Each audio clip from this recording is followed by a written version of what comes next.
राजीव और दिया एक ही मोहल्ले में रहा करते थे।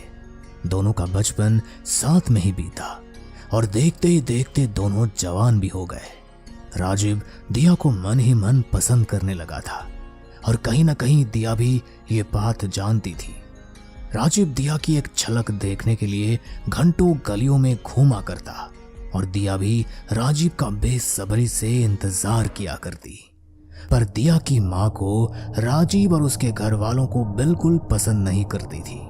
जब दिया की माँ को राजीव के बारे में पता चला, उसने दिया के सामने साफ इनकार कर दिया। तूने तो मेरी नाक कटवा दी है। तुझे सारे लड़के छोड़कर ये निकम्मा फटीचर राजीव ही मिला था क्या?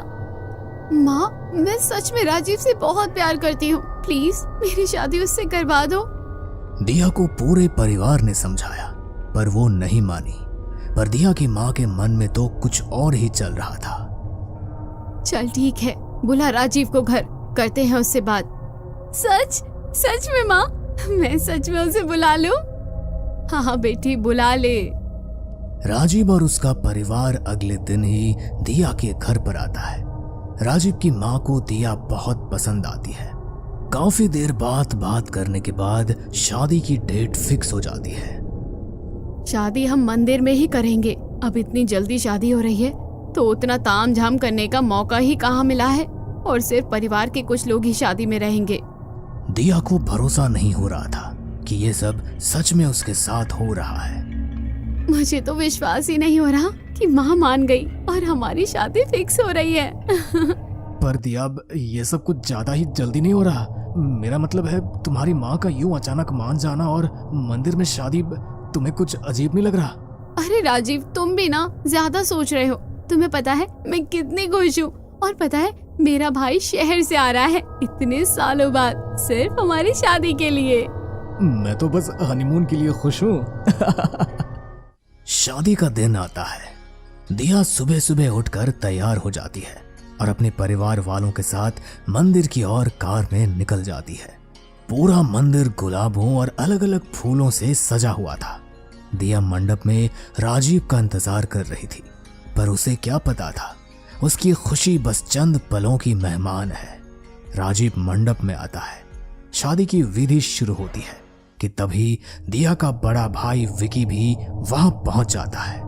दिया अपने बड़े भाई को देखकर बहुत खुश हो जाती है, पर विकी का गुस्सा तो 7वें आसमान में था। मुझे भरोसा नहीं होता तू ऐसा करेगी दिया। तूने तो हमारी नाक कटवा दी दिया। विकी अपने जेब से गन निकालकर राजीव को शूट कर देता है। राजीव की वहीं मौत हो जाती है। दिया राजीव की मौत को सह नहीं पाती और राजीव की माँ अपने बेटे को इस हाल में देखकर फूट फूट कर रोने लगती है। मेरा बच्चा, मेरे बच्चे को मार डाला। मैंने तो बोला था बेटा, हमारी बात तूने ही नहीं मानी। लो, रंग गए ना तेरे भाई के हाथ खून से।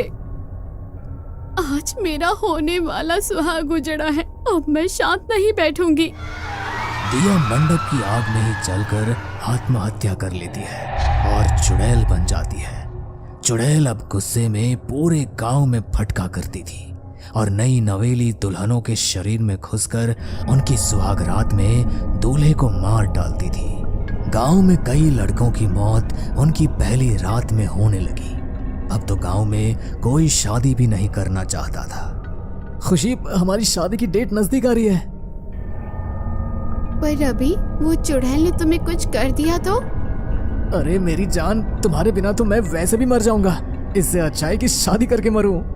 देखते ही देखते रवि और खुशी की शादी हो जाती है और दोनों अपने कमरे में चले जाते हैं कि तभी चुड़ैल खुशी के शरीर में आ जाती है।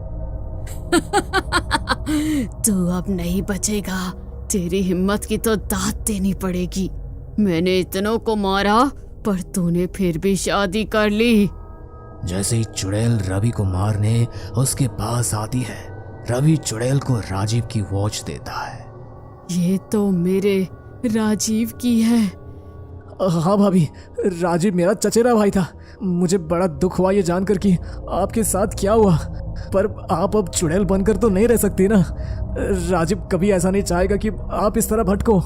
चुड़ैल रवि की बात सुनकर रोने लग जाती है और कहती है, मैं गुस्से में क्या से क्या हो गई। मुझे राजीव के पास जाना है। राजीव जरूर आपका इंतजार कर रहा होगा भाभी। चुड़ैल रवि का शुक्रिया अदा करके खुशी के शरीर से निकलकर हमेशा हमेशा के लिए मुक्त हो जाती है। देखा मेरी जान, मैं तुम्हें कभी नहीं खो सकता। इसलिए तो मैं तुमसे प्यार करती हूँ।